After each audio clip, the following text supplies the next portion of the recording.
I am Jason Whitlock.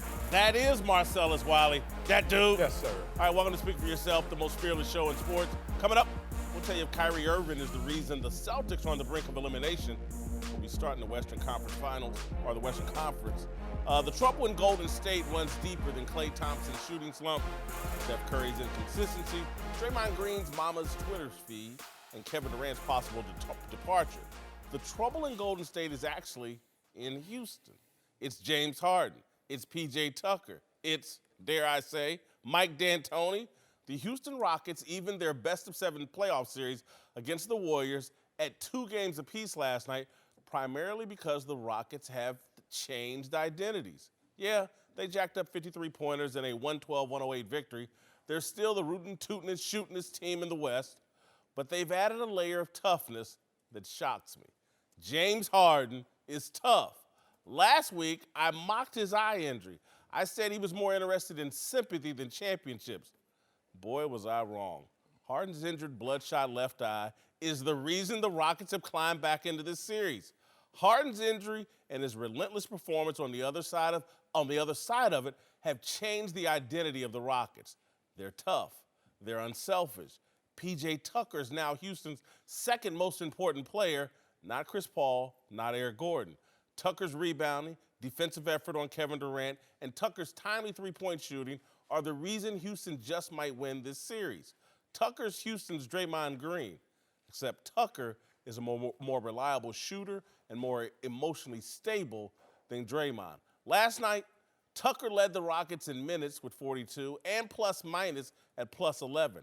After the game, Chris Paul declared that the Rockets will have to play better in order to win at Golden State. It makes sense, and it's certainly what I would be saying if I had a max contract and just scored 14 and 13 points in the 2 games my team won.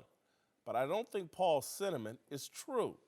All 4 games in this series have been close and have been won by the team who played the toughest. There's plenty of skill on both teams. Durant versus Harden is basically a wash. Paul and Eric Gordon have held their own versus Steph Curry and Klay Thompson. This Rockets-Warriors series isn't about skill, it's being decided by will. Harden and Tucker are displaying a stronger will to win than the Warriors. As long as that's the case, I like the Rockets to win this series in 7 games.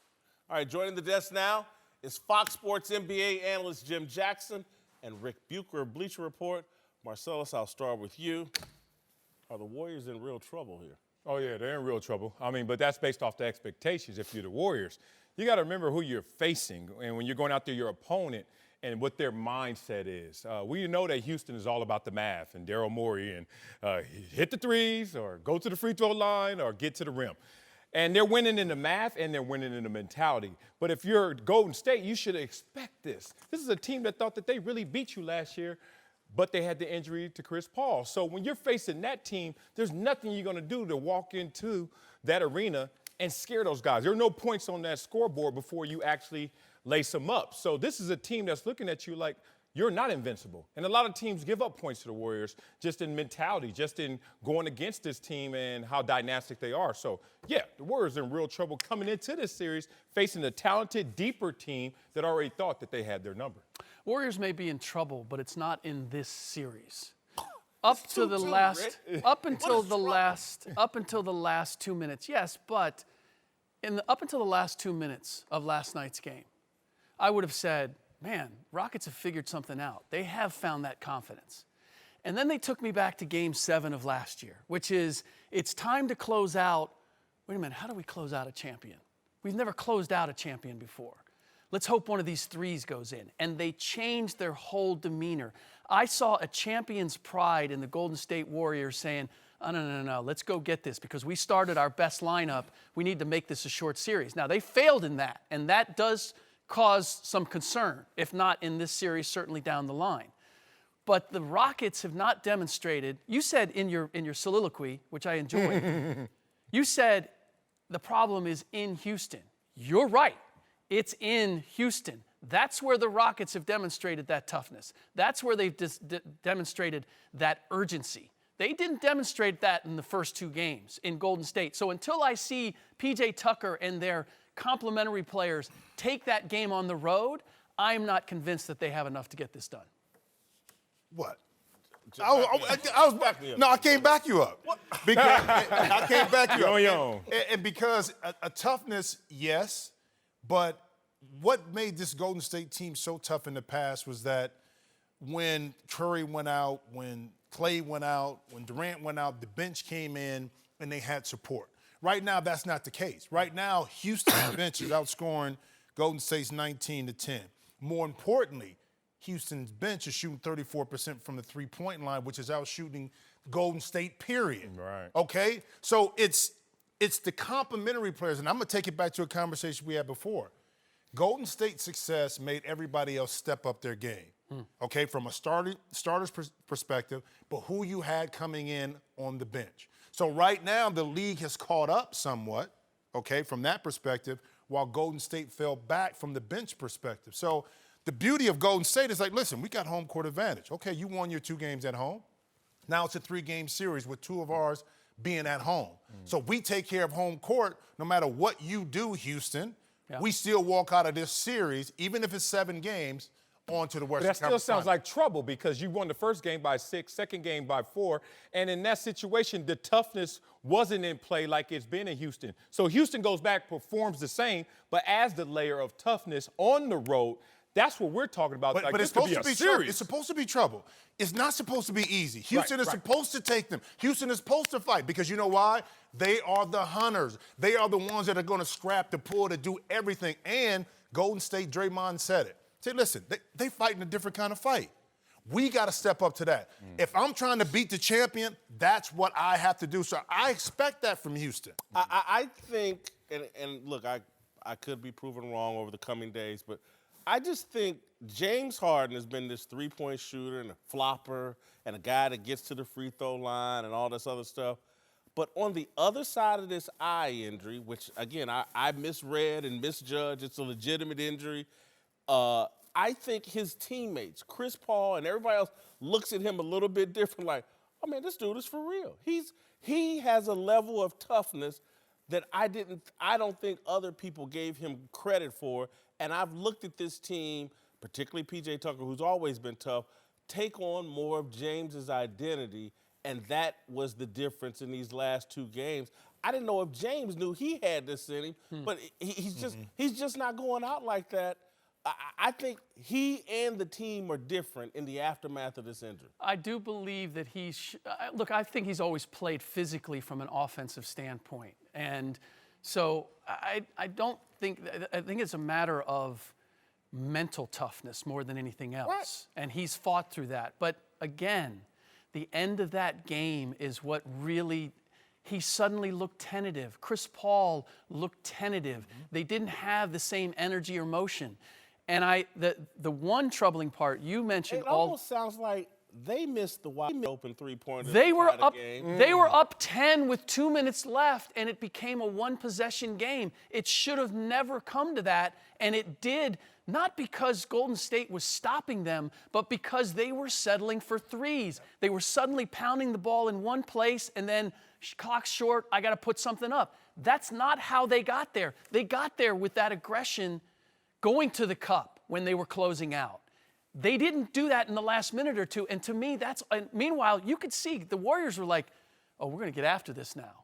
They should not have had an opportunity. They had an opportunity to push that game to overtime. They never should have had that, and they had it not just because of the Warriors. The Warriors are not going to beat themselves, but because the Rockets let the door open. Well, I'll tell you what a coach would say in those moments, that we can't find our way based on their failures. So if I'm Golden State, I have no confidence going into Game 5 saying, we're going to wait for them to start pounding the ball, getting away from their game plan. That's when we thrive. So you got to have consistency when you have game plan to have confidence. So Golden State right now doesn't have confidence in their game plan. They can say post up KD. They say, KD, get your own shot. But they don't have consistency when it comes to Steph.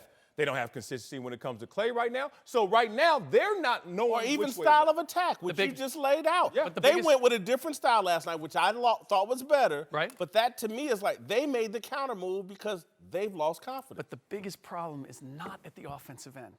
It's defensively that they can't make stops. They went at, this is the first time I've ever seen somebody go at Draymond Green. They went at Draymond Green. They went at but they've been going at Steph the whole time. Every They time. went at Klay Thompson. Like, they had certain matchups. The only one that they went away from, which says a lot about where KD is right now, that was the one they rejected and said, let's go get something It was else. amazing what KD did. He took on the challenge. He James did Harden. too, and he pushed, Steph when they tried to set a screen with Eric Gordon. He pushed him away. But here's the difference too: not having someone to protect the rim allows now Houston to attack. Yes. Okay. If they do. If they do, and what I'm gonna go back to this again. I know Mike D'Antoni. I played for him. Down the stretch of the game to make the kind of plays you need to make to win in Golden State. Forget Houston. Yeah. To win in Golden, that's what concerns me because, like Rick talked about, the three-point shots at the end of the game were shots that Houston allowed themselves to take. It wasn't things that Golden State did. And to me, to go on the road to beat Golden State, you got to continue to put pressure on the defense, make them make decisions. If you don't do that, you're going to bail them out. You're going to shoot long shots, which allows them to get out and run. Jim, you do know that before these last two games, I think Golden State had won 11 straight on the road. They've shown weakness and vulnerability this season at home more so than on the road. But that's okay. Here's my point, though. This is a different kind of series when something is on the line. Houston, during the regular season, dominated Golden State. But so what? That didn't matter on those first two games because it's a different consequence when you lose. It's a different kind of pressure in the playoffs. And that's what I'm saying. We haven't seen that from Houston yet in Golden State, that they can get over the hump. And they're going to do that by being consistent in what they do early in the game and do that late. Let me throw you a lifeline. This is the one. This is the one question that I have. Yep. The Warriors got 46 minutes out of their bench. Points and statistics aside, 46 minutes. Now, the Rockets don't play a deep rotation, but they got 60 plus. You are going to count in this, whatever, game 5, game 7, whatever is at home, you need something out of Alfonso McKinney. You need something out of Kevon Looney. Yep. Now, they're actually, the guy that hasn't been talked about right now, going the cheap on Patrick McCaw, how much would they love having Patrick McCaw as a piece that they could go to or they could start so they could still bring Andre Iguodala off the bench? Their problem is they don't have any playmakers coming off the bench, and they used to have both Sean Livingston and Andre Iguodala as options. Now it's, we got to start our best 5 just to stay in the game. That's what concerns me as this series moves forward. All right, so and I think you guys have already answered this, but I want to ask it, get it more direct. What's a bigger problem for the Warriors? The Rockets and this new confidence the Rockets have, or is the problem with Golden State? For me, it's Golden State.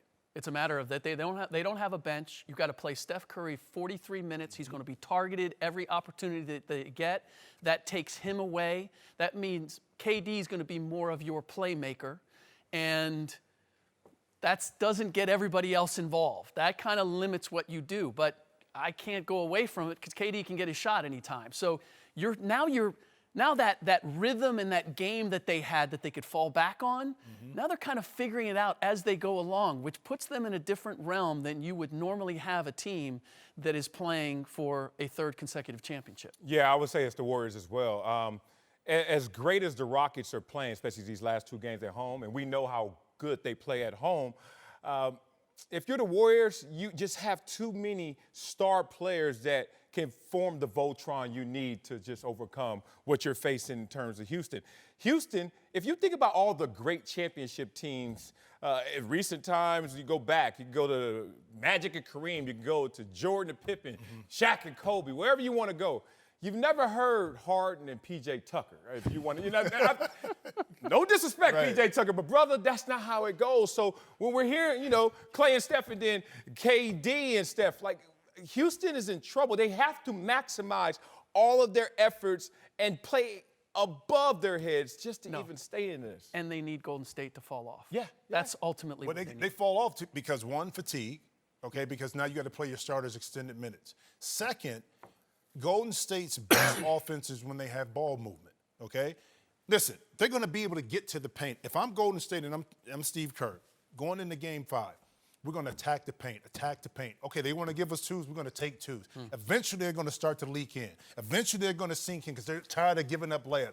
That's when those open consistent three-point shots are going to come. But to me, it's changing the mind. Golden State beat you not just by threes. They beat you because they got easy layups. That's how Golden State used to beat you. I think the problem is in Houston. I said that off the top. I gotta sit here and give Mike D'Antoni credit. There was a basket right before halftime. Golden State tried to get away with putting Jordan Bell in the game. Jordan Bell and 1 Kevon second Looney left. on the floor. And every point counts, and they exploited that immediately. That to me, that playing that kind of smart, relentless, efficient, that's what I didn't ever expect from D'Antoni, James Harden, and these guys.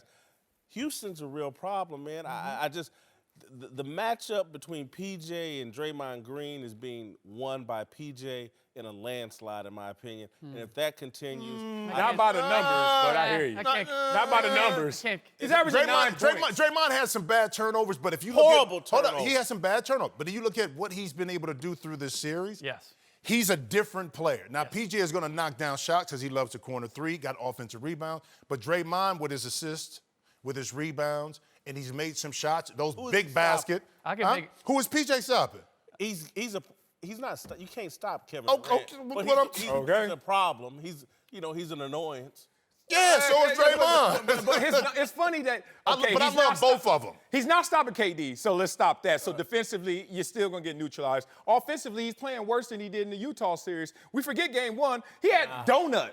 Like, donut. Like, he had 0 points. So let's not get all in love, enamored with PJ. Throw him another lifeline. I love Come on, man. Another lifeline. Come on, man. When Houston wins this series, I'm gonna bring y'all. I'm gonna throw y'all. I'm going to take in. okay, when they win it, we going to Mastro. I'm taking you out. I'm taking you. I know you like that. You know what's not smart? Job boards that send you candidates that aren't qualified for the role you posted or send you a mile-high stack of resumes to sort through. But you know what is smart? Going to ZipRecruiter.com/speak to hire the right person.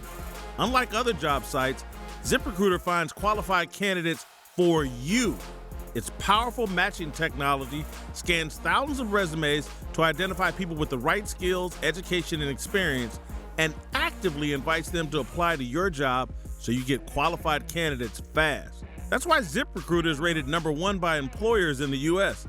This rating comes from hiring sites on Trustpilot with over 1,000 reviews. And right now, Speak for Yourself listeners can try ZipRecruiter for free at this exclusive web address, ZipRecruiter.com/speak. If you love this show, show your support to it and ZipRecruiter by going to ZipRecruiter.com/SPEAK. That's ZipRecruiter.com/speak. ZipRecruiter, the smartest way to hire. Jim Jackson and Rick Bucher are back with us. Time now for a big story brought to you by Fisher Investments. All right, let's move to Boston, where Giannis had a huge night, dropping 39 points and 16 boards as the Bucks took a 3-1 lead over the Celtics last night. Meanwhile, Kyrie Irving had another ice-cold game, shooting around 30% from the field, including just 1 of 7 from 3, and was asked about his recent shooting woes after the game. Yeah, who cares? Who cares? I'm a basketball player. Prepare the right way. The expectations on me are going to be sky high. And I try to utilize their aggression against them and still put my teammates in great positions while still being aggressive. I'm trying to do it all. So, for me, the 22 shots, I should have shot 30. It really, I'm not great of a shooter. So I think that just the consistency of just going at it, staying aggressive is always going to put us in a great position. All righty, gentlemen. Good Bucks or bad Celtics? What's this series about? Horrible Celtics. Kyrie Irving hasn't had a worse 3-game stretch in the playoffs in his career. Think about it. Your best player is playing his worst he's ever played in postseason. No team in any sport is going to win when your best player is giving you his worst ever. 2, Gordon Hayward. What the hell is Brad Stevens allowing him still to go out there on rehab duty for 27 minutes and giving him 2 points? They're getting outscored by the bench. Giannis in foul trouble. Then all of a sudden we put the bench out there and they widen the lead. And last but not least, I have to go to coach, the genius, Brad Stevens, mismanaging not only the minutes but the personalities. You got guys sitting there saying, Kyrie get free reign, taking minutes, taking shots, bricking it up, and I want to try to get mine. So it's just really a circus affair out there in Boston. It's all bad Boston. If there's one guy that they're missing, it's Marcus Smart to me. But Played last night. to your point, He's the difference?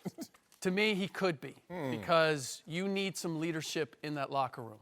That is what they're missing. And they're not getting it from Brad Stevens, and they're not getting it from Kyrie Irving. I can't separate the two. You know, we talk about players being set-up guys, or we talk about them being closers. The same applies with coaches. And we have anointed Brad Stevens as a great coach already because he took underachieving teams, under-talented teams Stop it. to the Eastern Conference Finals the last 2 years. Took Butler to back-to-back That's right. national champions. That's The man right. can coach. That's now. right. Stop it. There's a difference between coaching Butler and coaching teams that are missing stars or in a bad Eastern Conference. You go back to 2000, I don't want to go back too much history, but you go back to 2016-17 when they went to the conference finals the first time and they had a bunch of no-names. If Rajon Rondo doesn't get hurt, they are a first seed that's getting knocked out by the 8th-seeded Chicago Bulls. we're down to- It took them 7 games to get past the Washington Wizards. Yeah. And then they got run by a Cleveland Cavaliers team that, by the way, couldn't stand up to the Golden State Warriors. So how good are they really, and how good is Brad Stevens? There's a distinction between coaching decent guys and making them very good or overachievers, and then there's coaching talent. You have to be a psychologist more than an X's and O's guy.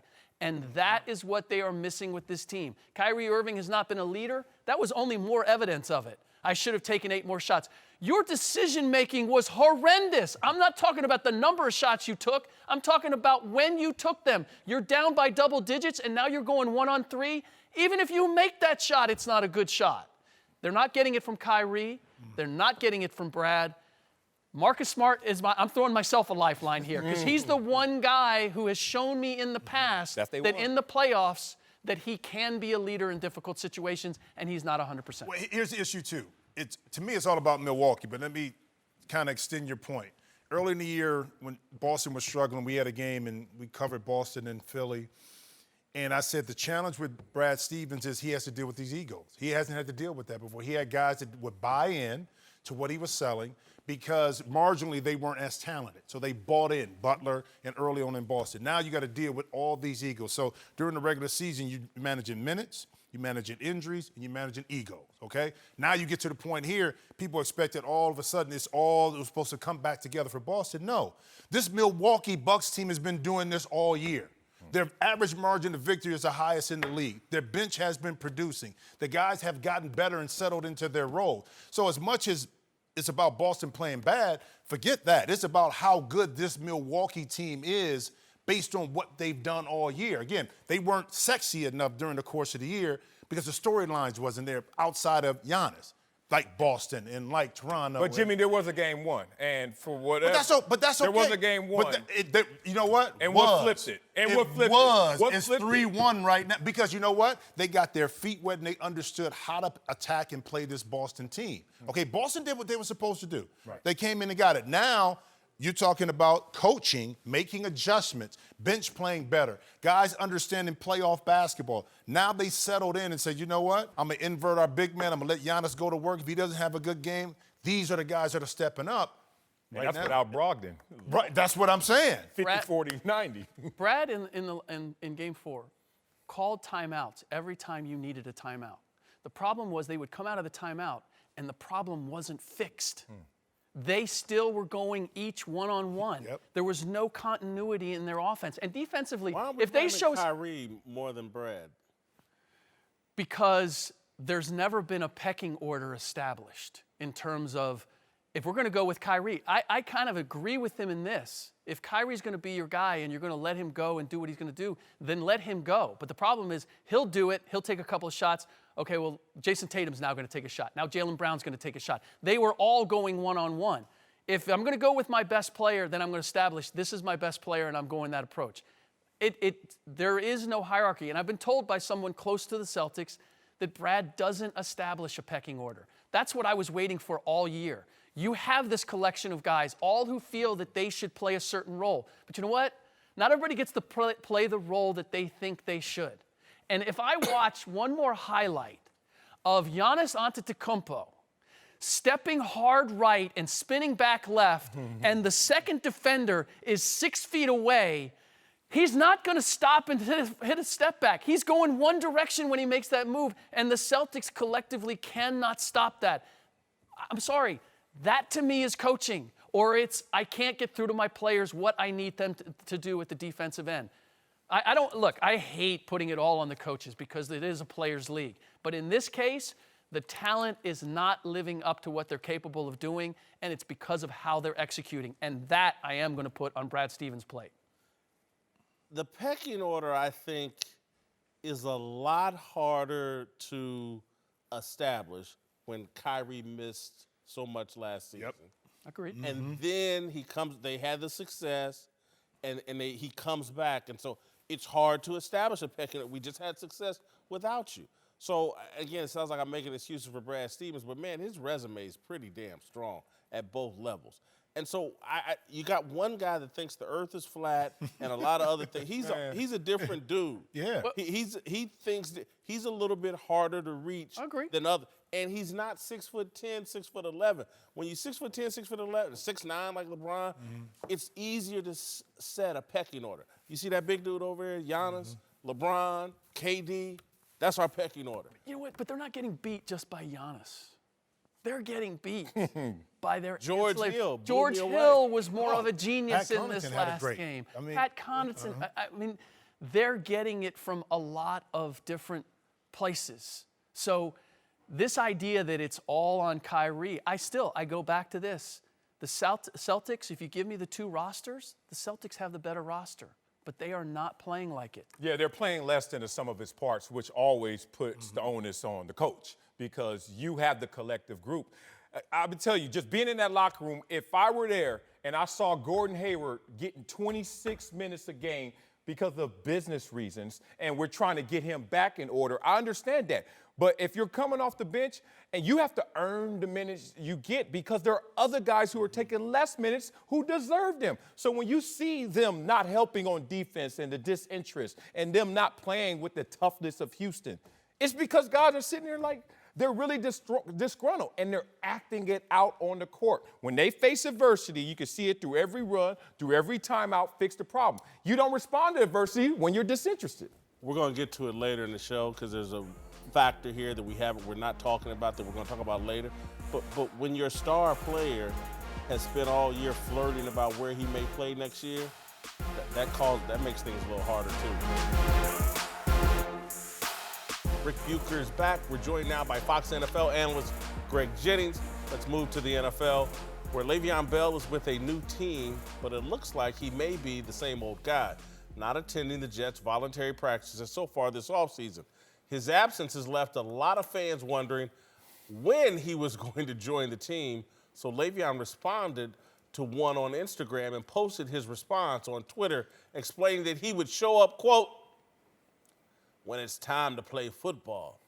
I got to stick to the formula that I know works for me to be the best player I can be. I'm not just trying to win football games. I want a ring. I want to desperately show everybody what I can really do. Man, stop. I'll take the heat right now. Everybody will forget about that once January comes around. All right, that's Le'Veon Bell with a long-winded excuse for, man, I ain't going to none of these voluntary practices. You holla. That's not me. You heard. That's not what I do. Nope. I'm really not about winning. I'm about this check, and I got the check that I got, and I'm good. I wish he'd just admit that first. Let's start there. Like me, I'm about the money, man. Respect Greg Jennings in that ring, but you know what? I'll go to the store and get mine. You know what I'm saying? I can do what I got to do. I feel like a winner when I check cash. So it's amazing when I see guys try to go off of that and talk about January. You play for the Jets. Ain't no damn January then. Like, nobody's buying that. But I am with him when he talks about I'll be ready, because he's always ready. Respect that. And strength coaches suck. I told you this before. I'm going to tell you this again. This one-size-fits-all model where everybody, all 53 come here together, is some former D lineman that just learned how to squat who's now got a job with the organization. He's not a movement integrated performance specialist with a PhD. He's not one of these guys like a Mike Boyle out there and guys that you go to pay extra money who know how to take care of you. He's not Tom Brady, Alex Guerrero, where they actually know there's a void in the marketplace, so let's teach you a different philosophy how to take care of your body. Why go there and do what everybody else is doing? You're not like everyone else. So I respect that he's still going to get his work in. Yeah, for me, it's not a red flag for the Jets, simply because you got to know your personnel. When you bring in Adam Gase, you know what he is about. He's a quarterback guy, but he's also a player's guy who understands what he has when he brings in and they bring in a Le'Veon Bell. Is it a bad look? Yes, it's a bad look because you want your young guys to see a guy that just comes in and just does his work. But what Le'Veon Bell has always done, it has worked for him. I don't care. Don't give me he's been out a year. Except when he's suspended, it doesn't work. You're right, but his work ethic has proven to translate to the football field. And so for him to miss, it's not a bad look or a red flag for the Jets. However, I think it would be best for the guys around him to see how he works. It's worked with the Steelers. This is a brand new team. You are coming in as one of the highest play. You're not just a guy, you are the guy. You're not a third wide receiver. You're not a nickel corner. You're supposed to be the guy that elevates this team and elevates a very young quarterback with a brand new head coach. Whether he's in the weight room or not, the idea that not being there, not being present, not developing a camaraderie, you skipped out on your last team and turned off your offensive linemen. Now you're showing up and you're making big money with a new team, and you're not showing up and saying, hey, I'll be ready because this works for me. Those were the three most important words that he said. This works for me.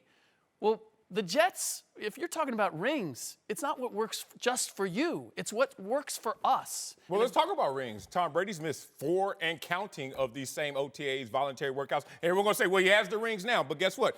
It's a new team every single year. There's no such thing as repeating because there's not the same roster. Ain't Tom Brady. Stop. And he's not Tom Brady, right? Stop. So let's not talk about motivation and how young players need to learn from him. The motivation game is assured by the NFL by non-guaranteed contracts. Trust me, brother, I don't need to see how Jason Whitlock works because I got to get all of mine because there's no guarantee I'll even be here or there will be a pot of gold at the end of this road.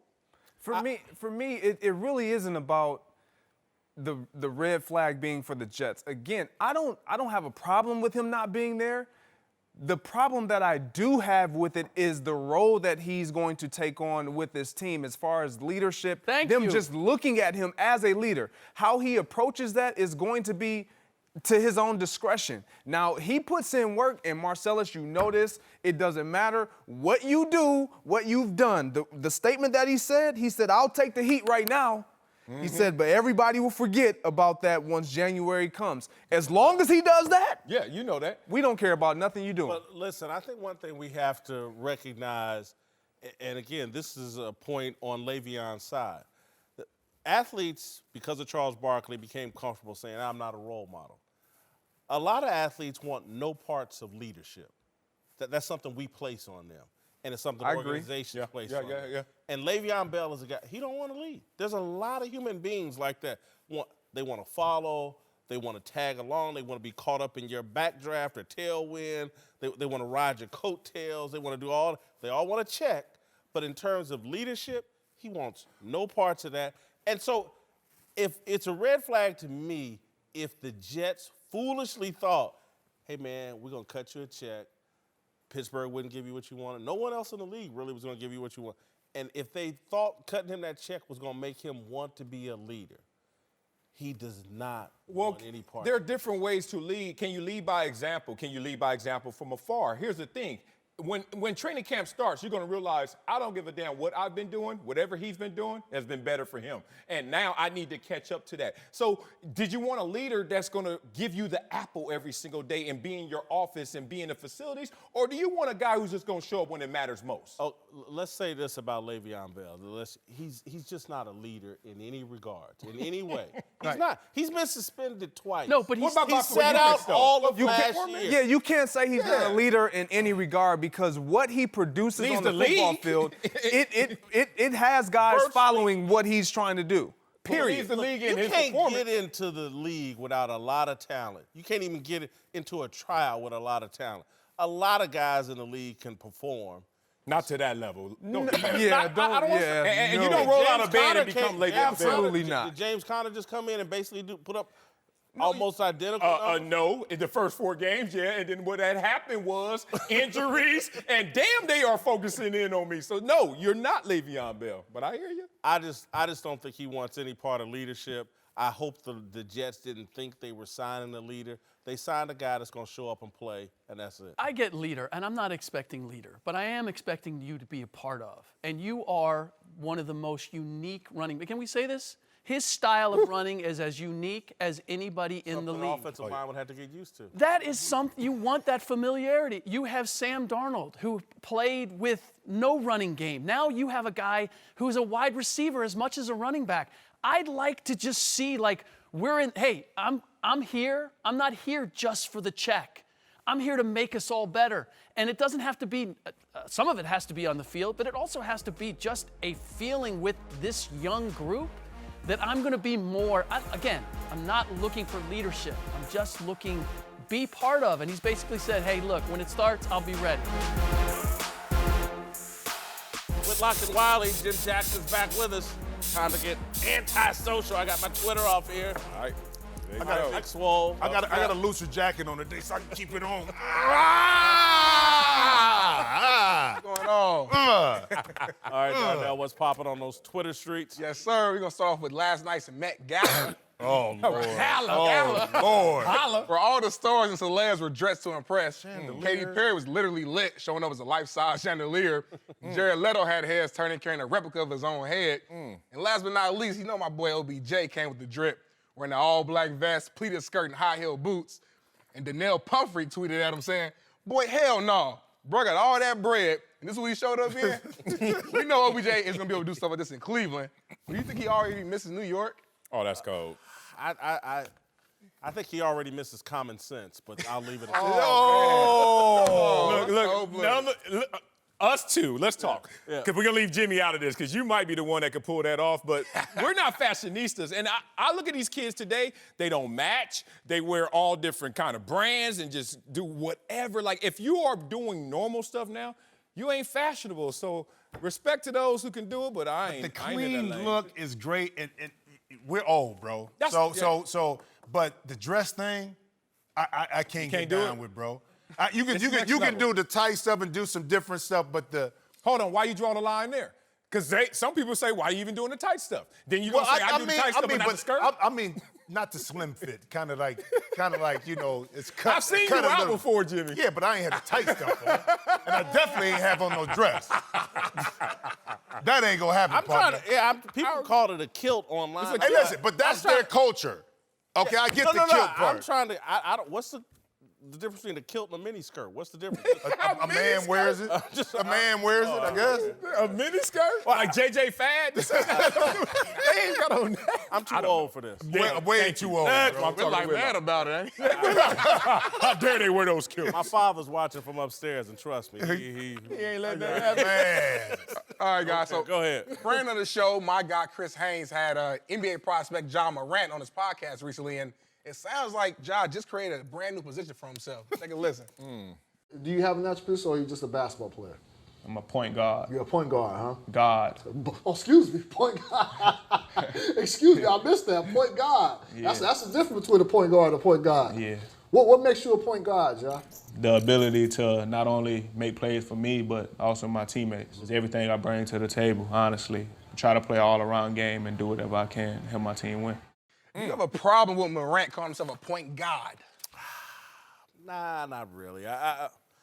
I don't know. I couldn't get past the damn shirt. Was this backstage at the Met Gala too? I mean, what was it? Wait, while we at it, then.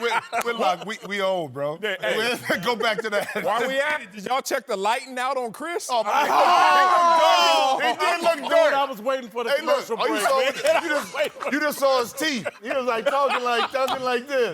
Chris, that's wrong. Man. I was waiting for the like commercial this. break, man. That's wrong. Hey, Halloween at the gala. I can't see him. Where did he go? Hey, listen, maybe it was God talking to him Morant, you just heard somebody talking. He looked like he in hell. Let me stop. Look, if you ain't seen the dude play, you got a problem with this. But if you seen him play, woo! Here's my thing, though. What his definition was, he does a lot of stuff. There's a lot of guys in the NBA that do that. Okay, Nah. Westbrook is one of them that does a lot of stuff. And as athletic, like that. Did he come in like that? Westbrook, he was that athletic? Yeah, he was dunking and driving and athletic, but he wasn't dishing. I know, but he wasn't playing. I mean, Westbrook was in school 1 year. I don't care how you got there. That's how long Ja Morant was. No, I love Ja. Yeah. I love him. But what he's saying is that what he's bringing to the table is no different than what a lot of guys are bringing. It is. What? He's highly pitched in athleticism, like Westbrook, but higher pitched in terms of being a facilitator than Westbrook was at the same stage. That's all. Oh, I got nothing but love for him. No itty bitty there. No. So after the Bucks beat the Celtics last night, Giannis was asked about the impact of Marcus Smart's return. Take a listen. Marcus Smart's returned to the game tonight. So did he make any impact on the game tonight?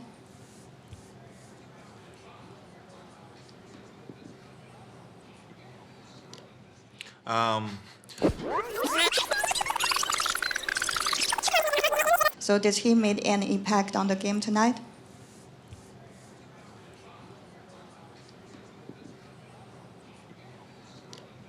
Look at Chris. Look at Chris. We know Giannis been balling, but we haven't seen his edgy side of him. Do you guys like seeing this side? We haven't seen his edgy side. Is there another side? All he shows is, I'm not playing with y'all stars. Y'all ain't playing. Bam, right there. I ain't What? Hollywood. I ain't working out with y'all. Like, I have not seen the fluffy side except that Hulu commercial, and he got paid to be fluffy. I saw him when he was young, talking about he wanted to be in the NBA. But for a guy like Giannis, it's like, listen, I don't really want to mess with y'all in the summertime. None of y'all. I don't want to be friends. I don't want to hang out. Nope. I'm trying to be the best I could be. So right there was class. He was like, yeah, he did play, but what did he? I see he got some minutes, but other than that, his impact was like, I mean, I love it. That's so Silly cool. question. He should have just hit it with a next question. Oh, yeah. All right, time now for Darnell's question of the day. Take it away. All right, guys, so it was the second annual Black Masters for the NBA on TNT crew this weekend. Was Chris Haynes there? Yeah, I don't know. He's Come on, man. Come on, Chris Haynes Masters. He won. He won. Anyway, Charles Barkley highlights are hilarious, and we know Chuck obviously loves playing golf, but he's pretty bad at it. So it got me thinking, is this something you guys love to do but you're terrible at? Dieting. You don't love to do it. Do you love the diet? Yeah, I do. Sound good. You like starting them? I love it. Day one. I'm killing day one every time. You know what I love to do? Man, love to sing. Oh. Can't sing a lick. Let us hear it. Let us hear it, Darnell. Yeah. Let's hear it. Come on, let's go. Something. Let me think. No, don't do that. You know No. Come on. I can't. Now you put me on the Why you spot. Come on, Iceberg. Yeah, Iceberg. Why you picking a song you can't sing? I can't sing. Just go. Sometimes I dream. Give me something. Sometimes I dream that he is me. I want to be like Luther Vandross. That was horrible. That was terrible. Karaoke. But listen, in the shower, I'm awesome, bro. Yeah, of course. The acoustics. Like, you can't what? hear. You can't tell me Right. nothing. I am horrible at basketball, despite the stereotype. I can't walk to a gym. I get picked first every time. The first black game. dude, ball. Yeah, He gotta be able to hoop. That first game. Then after that, they'd be like, that second game, they'd be like, let's run it back. Hey, Wiley, you going somewhere? Like, what the hell? So I am horrible at basketball. You know what? I've just started playing PS4 again. What? I've taken a break from video games for like 20 years. I'm starting to play 2K. Love to play it, but I'm horrendous at it. Really? I mean, literally, and I take it very seriously. Yeah. But I'm horrible at it. So that, and then they asked me not to say this in the pre-show. In my 20s, loved sex, but I was horrible at it. I think that's par for the course. But Man, hey, listen, hey, we on Fox. What is our last Coming up. yeah, coming up. Whitlock and Wiley, Greg Jennings, and Rick Bucher are back. Let's move to the New York Football Giants, who took quite a bit of heat a couple of weeks ago after drafting Duke quarterback Daniel Jones with the 6th overall pick. General Manager Dave Gettleman tried to defend the decision, but it isn't looking better this week after a report surfaced that one team at the Combine actually asked Jones if he would work out as a tight end instead of a quarterback. Question here is more proof the Giants made a mistake drafting Daniel Jones at number 6. I don't know if we need any more proof. I think the Giants had him overvalued. Anytime you're talking about a quarterback they ask to switch positions, that's normally a guy that gets drafted at the end of the first round or second or third round. Giants made a bad pick. He may turn out to be a good player. They didn't have to take him at 6. Damn, I want to defend Daniel Jones in I this do moment. too, I mean, I'm man. trying. Look, I'm a public defender at heart. Like, I look for anything, be the contrarian, I got to defend you. And look, the jury's out on Lamar Jackson in terms of someone who was asked to switch a position and had success, 6-1 as a starter in the regular season. But damn, the list of guys who they asked to play different position, including Matt Jones, who I played with, Julian Edelman, Tim Tebow, Terrell Pryor. They ask you because they're doing you a favor. They're like, if you really want to help your career out, you want to switch. That said, there's a value conversation that's getting lost in this in terms of, is Daniel Jones a good quarterback or he was just taken too high? Which, look, that's not on Daniel Jones. Maybe he's going to develop into something. I know the guy is 6'5", 220, and can run. He'll beat Dwayne Haskins by 41 yards in a 40. Like, he will lap him. So you got something to build on in terms of talent. But just because they reach for him, he's just going to have to hear it until he shuts him up. Well, it's a mixed bag here. Are we criticizing where they took him or that they took him? Because if you want to say they took him too high, okay, so fine. But if he was their guy, if you're questioning whether he's a quarterback or not, you have the sign-off of the Mannings who have seen him. You've got it with Dave Cutlass, who knows the Mannings and knows this quarterback. We've seen other guys. I need to know who this team is that was going to try him out at tight end. If it's the Denver Broncos, they haven't demonstrated to me that they know how to pick a quarterback. So maybe it's on them. If it's the Buffalo Bills, I need to know who the team is as opposed to immediately going, oh, see, there's another team in the NFL that doesn't see him as a quarterback. I'm joking. I stand down. But didn't we hear some of the same innuendo about Lamar Jackson? Yes. He's not a quarterback. He should be playing wide receiver. The jury is still out, though. The jury's still out, but the jury is probably leaning toward, I don't think he should have played wide receiver. I think he has a chance of playing quarterback, and quarterback's a much more important position than wide receiver. Well, I think the jury's still out on Lamar Jackson, but as far as Daniel Jones, I think the problem is the reach of where he went. Simply put, I think he has the potential to be a good quarterback, great quarterback. That's on him and his work ethic and the time that he puts in.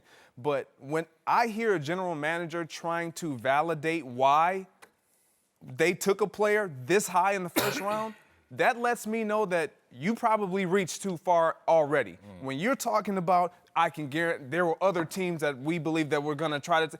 I don't need to hear that. If you are sold on this guy and you believe he is the future of your franchise, I don't need to hear who you thought was going to take him. You show me that you were all in on him and you just ride with the pick. Okay, so he's a bad defense attorney. Does that make this a bad pick? He's not explaining it well, but if ultimately this is a guy, I just had this conversation with Dan Orlovsky about the challenge for a young quarterback coming into an NFL team. You have to be a guy and you have to be the guy at the same time. And that's not something that is measured by an 80-yard cannon or by some of the things that you see on tape. It's a matter of, can you play that role? If they know that about him because of all the inside intel that they have, that's a difficult thing to explain to the public. And maybe the Gettleman's not doing that. But I'm not going to take that as a referendum that they got the pick wrong. Maybe they're not explaining why they took it well, but that's a different argument. Well, you're talking about being a guy and the guy. He has to be that. When you take a guy in the first round as your number one pick, you're saying he's a guy and he is the guy. Not this situation, because Eli is the buffer, though. But my point... Usually you're correct, exactly, but this one is different. My point is, if you take him at number 6, you're saying he's going to compete for this starting job. This year? We absolutely. We understand. We understand who Eli is. He's giving you possibly potential time, but if he is the guy that they want him to be and he can showcase that, you telling me they're going to say, no, Eli, we'll ride with you? No, absolutely. They're going to roll with him. This is a situation.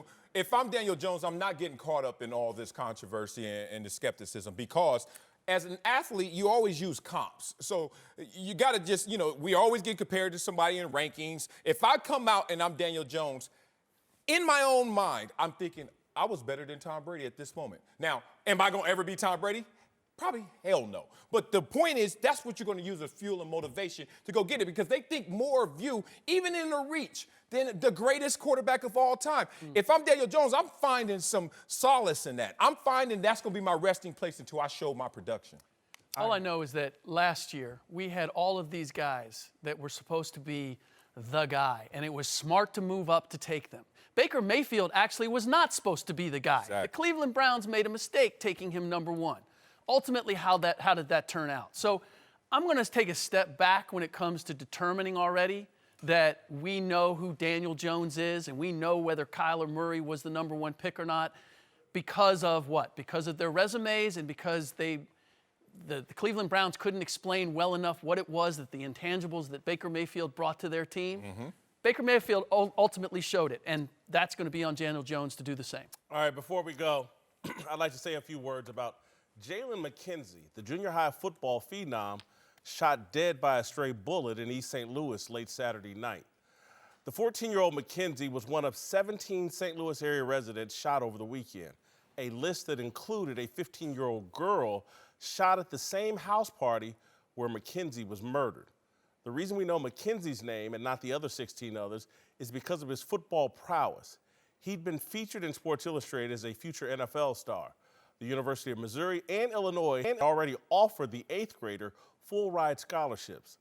Jalen is the real-life Ricky, the star running back gunned down in the iconic movie Boys in the Hood. In the 3 decades since the release of Boys, a movie that piggybacked the rise of West Coast gangster rap music, the culture of random gun violence across America's urban cities hasn't dissipated or diminished. I'd argue it's calcified to the point of cultural acceptance. Anyone who dare expresses public outrage over the routine weekend mass shootings pervasive in black urban communities is shouted down as a sellout. Or actually, there's a new buzz phrase popularized by black elites, respectability politics, a phrase that denigrates Dr. Martin Luther King Jr.'s tactic of using respect as a weapon to undermine bigots. How dare black people use the same tactic as our greatest leader? No, what we should do is burn down our own communities and shout Black Lives Matter, but only when a white police officer shoots a black suspect. It's susceptibility politics. Let me know when susceptibility politics accomplishes 1% of what Dr. King and his generation accomplished. Asking us to respect ourselves is a no-no in the culture. Glorifying violence, criminal behavior, and disrespect, and pretending that police violence is the real menace in black communities are paths that lead to the mainstream media designating you as a black cultural gatekeeper. On his Twitter bio, Philadelphia rapper Meek Mill lists his city of residence as Philadelphia. Being from a city ravaged by urban terrorism is a source of pride in the culture. This goes well beyond the rap stars building brands off black violence. I know too many black men who brag about being from violent communities. If we want fewer Jalen McKenzie tragedies, we have to embrace a cultural change. Music sets the mood. It establishes a tone. It influences the mind, spirit, and body. Our deaths have been set to music. The music has normalized the behavior of black male murder to the point that we just accept it. We don't fight it. We've embraced it as our brand, a badge of honor. In the aftermath of McKenzie's death, Carl Reed, a high school football coach in St. Louis, tweeted this: 17 people shot in St. Louis yesterday, including the devastating loss of one of our brightest young future stars in this city. This city has no value for life. This city eats their young. R.I.P. young bull. Too many urban cities value death more than life. You can hear it in the music we say represents our culture.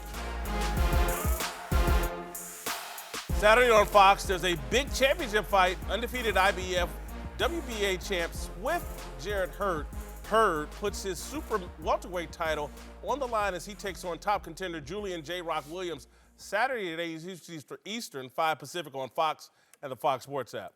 You all right, man? You're struggling with that, man. Welcome back. You good, man? Tupac is still struggling. Man. Take it out, man. Whitlock and Wiley, Jim Jackson and Rick Bucher are back. Let's return to the NBA playoffs, where the future of a couple of superstars could be affecting what's happening on the court. And Houston fans chanted New York Knicks and Kevin Durant and Klay Thompson had a terrible game after Adrian Wojnarowski reported he might join the Clippers if the Warriors don't give him a max contract. Meanwhile, in the East, Kyrie Irving shot just 7 for 22 in what could be his final game in Boston as a member of the Celtics. The question here, gentlemen, is free agency speculation why the Warriors and the Celtics are struggling? I'm the wrong person to answer this. I played in the NFL, not for long. Not Even for when you long. got paid, you were still a free agent because we could cut your butt any second and not give you a dime more. So emotional uncertainties about my teammates never translated and materialized on the field. With these situations in particular, I don't see that's why Steph is bricking and then next game hitting them, but still not the same Steph. I don't see why Klay is in a funk because of what's going on with Durant. I don't see that the issue is, Kyrie's playing his worst he's ever played in the postseason, but because he's going to leave to the Knicks or to the Lakers, that's why we're playing not up to our level. So for me, I don't see how it materializes. The guaranteed money is different in the NBA than it is in the NFL. The guarantee of where you're going to play is not really all that different. Andre Iguodala and I had this conversation because I was asking him about, has this season been different?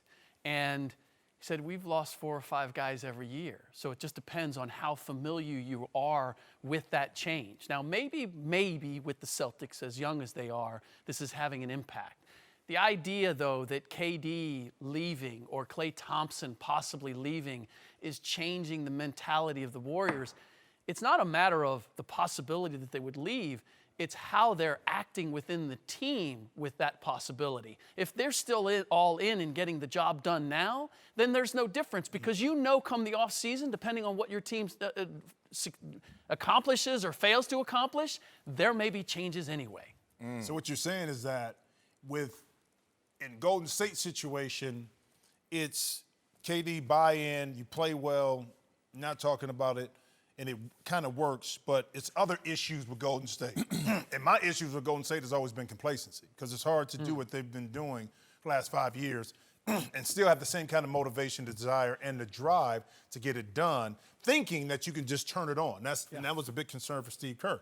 My issue with Kyrie is if you're not totally bought in, then the little things you need to do as a leader, you're not going to do. And that's what I've seen with Kyrie because he sent mixed messages. At the beginning, I want to stay, I want to sign, I want the jersey to hang.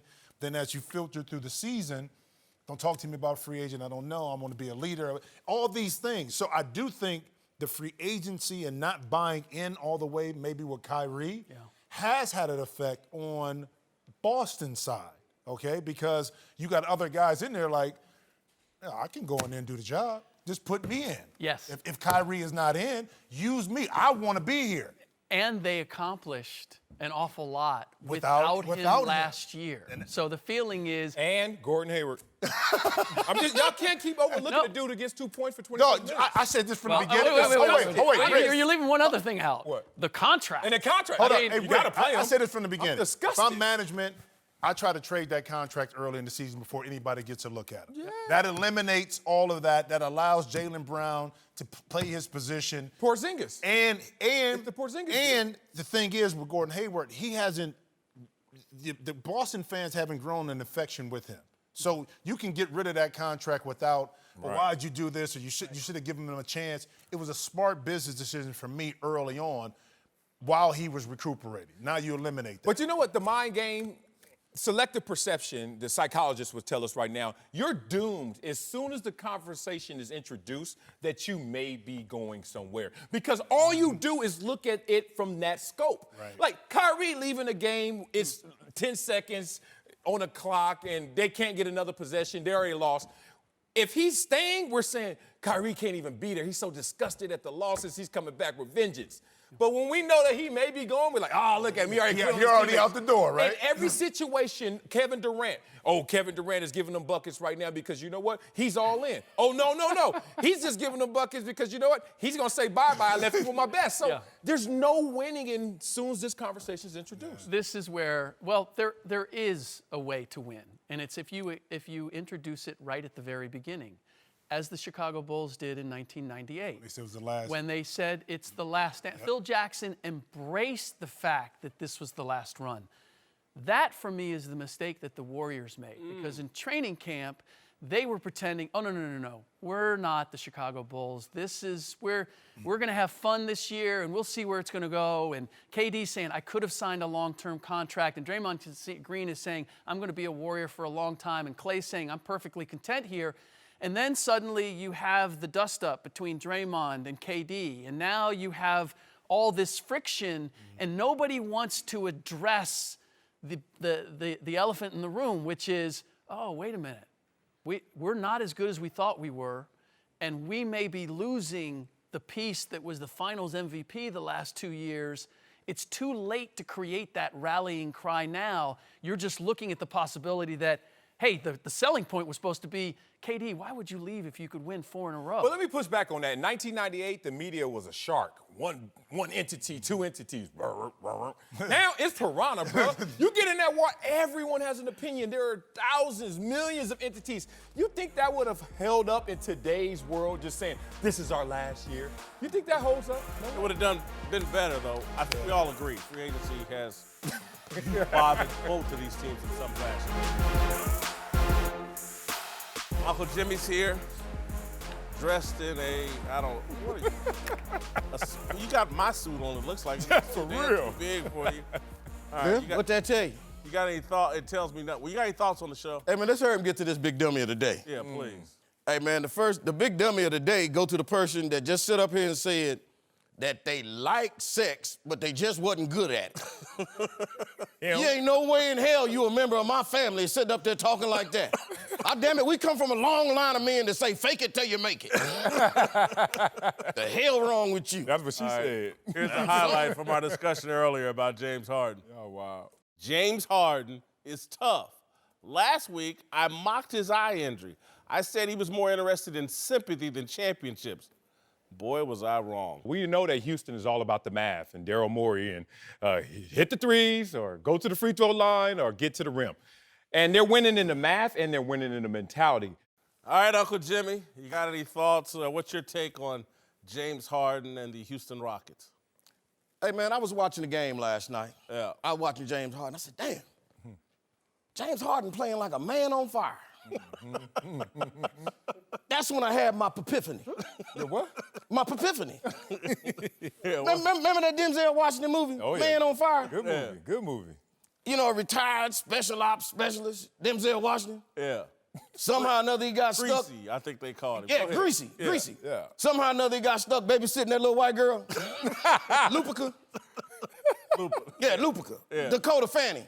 Yeah. Okay? That's the only thing we got going on right here. James Harden, somehow or another, done got stuck babysitting Chris Paul. Man. You calling Chris Paul the little 9-year-old white girl in Man on Fire? Right after his Have birthday. you ever looked in Chris Paul's eyes? Chris Paul got some pretty ass eyes. Dakota Fanning got some pretty ass eyes. Good point. Look here, man, Dakota, look here. Denzel Washington's character, Greasy, had to give up his life in order to restore Dakota Fanning's, to get Lupica back. Yeah. And that's what's gonna happen here. Remember at the end of the movie, Denzel dies. Yeah. See, James Harden just trying to restore some dignity to Chris Paul. Golden State's holding this dignity hostage. And James Harden just wanna negotiate. But he know at the end of it, he ain't gonna make it out alive. I'm trying to. So you think James Harden is gonna be successful in his efforts to defend Chris Paul, but Houston's not gonna win the series? He gonna die at the end. He's Him making $160 million and can't hold Steph Curry. He can't hold nobody. You talking about Chris Paul? Yeah, you talking about Chris. Look here, man, anybody holding Steph Curry is supposed to average 40 points a night. Steph got a bad ankle, bad eyes. Remember in the first game of the series, James Harden taped his hands to the steering wheel, made him hold a half a stick of dynamite and blew his fingers off. Just like the dude did in the movie. Okay? So, look here, man. If you can't average 40 points on Steph, hell, Dale Curry hit 30 points on him in the driveway last week. He ain't even the #1 star in his own family no more. Hell, Riley took his picture down and put Seth's up. Yeah. I'm just telling you, bro. I'm telling you what God like. What'd he say? An eye for an eye. What the hell James Harden got to do? He done lost an eye. Hey, man, Chris Paul got to earn some of that 160 million, man. Have we Hey, pinned look, you down? Who's TJ winning the Hooker? series? What? T.J. Hooker, Doc Rivers' son, out here carrying Chris Paul like that? No. Chris Paul got to get out here and earn some of this, man. PJ Tucker. Who's winning the series? Quickly. And why you got to ask? Who's winning the series? Who the hell think gonna win it? The cartel. Golden State. You don't mess with the cartel. All right, let me get to my approval rating. He here. gonna die at the end. He gonna die. I got James Harden at an 81, GOAT status 24, job performance 20, all-time greatness 18, character 19, authenticity. I gotta apologize. I was down. You had him low Yeah. before. GOAT. Hey, he's right by GOAT status. I give him superstar the way he's playing, job performance. 2-time MVP, rarefied air, bounced back from that eye and character. He milked it at first, but you know what? The authenticity had to go up as well. I thought he was just faking it, but nah, he's for real, and he got toughness. I got love for him. 79. And so, just so we're clear, Uncle Jimmy, the Golden State Warriors are a cartel. Is that what? James Harden is a dead man walking.